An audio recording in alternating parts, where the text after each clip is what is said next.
So I'm definitely going through the angry stage of grief. There's no question. I'm angry at everything. I'm angry at God. I'm angry at doctors. I'm even angry at myself. I know I didn't do anything wrong. It's like a really weird thing. I know I didn't do anything wrong. Listen, what do you do when someone has an emergency? You take them to the hospital. That's what I did. You rely on the doctors. But sometimes when someone gets critically ill, the doctors can't help them anymore. You still feel it's like your personal responsibility to do something that even doctors can't do, right? That's crazy, right? But that's how you start feeling. You start feeling that way. You're like, okay, the doctors are not going to help her. I'm going to help her. I don't care. I'll take her to Mexico. I'll take her anywhere. I'll take her to another country. I'll do whatever I have to do to save my wife. And these are the things that start running through your head. You start thinking all these crazy thoughts. I should have did this. I should have did this. I should have did this. I should have did this. Because you wanted her alive. I wanted my wife alive. But what did I do? I took her to the hospital. They gave her all this oxygen. They were trying to help her. They were trying to fight the aspiration pneumonia, giving them all the antibiotics.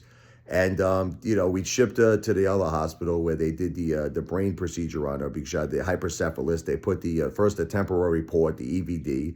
Then they put the permanent port, which is a shunt that drains all the liquids from the brains that was being caused by the tumors. I was doing everything just to get her stable, get her, and she was starting to do well. The aspiration pneumonia was starting to get better. Her white cell blood count was starting to get normal.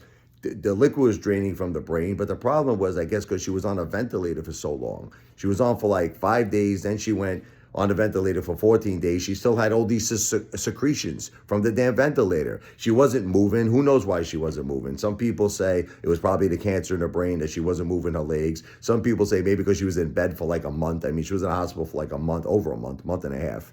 Who knows? But she couldn't move, the poor girl. So it's like I couldn't even get her out of there. I wanted to get her out of there. How do you get someone out of there who's on a ventilator? You can't move. You can't. This is the position I was in, and I wanted to save her. I wanted her to live, but unfortunately, she passed away. Now I have to accept that the most important person in my life, the woman of my dreams, my partner, my love, my soulmate is gone. And I'm angry. I'm angry because I don't want to live without my wife. I don't want to, but I have to because my kids need me. My children need me. I have to stay here for them. I have to be strong for them. That's what my wife would want. That's what my mother who passed away, the grandmother would want me to take care of the kids. But look, my mom, I love her. I love my mom.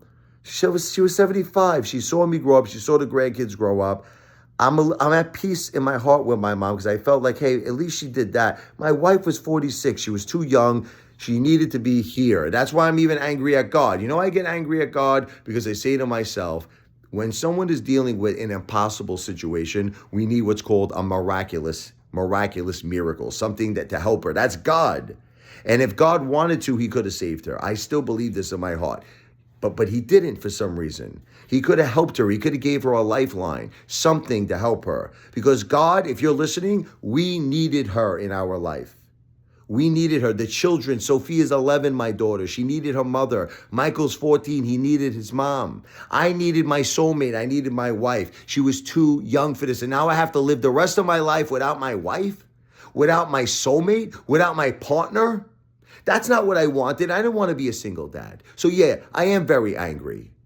But I got to stay strong for my kids, so I don't have a choice, right? What am I going to do? Go to Bellevue? I can't. I have to remain strong for my kids. So I'm very, very angry.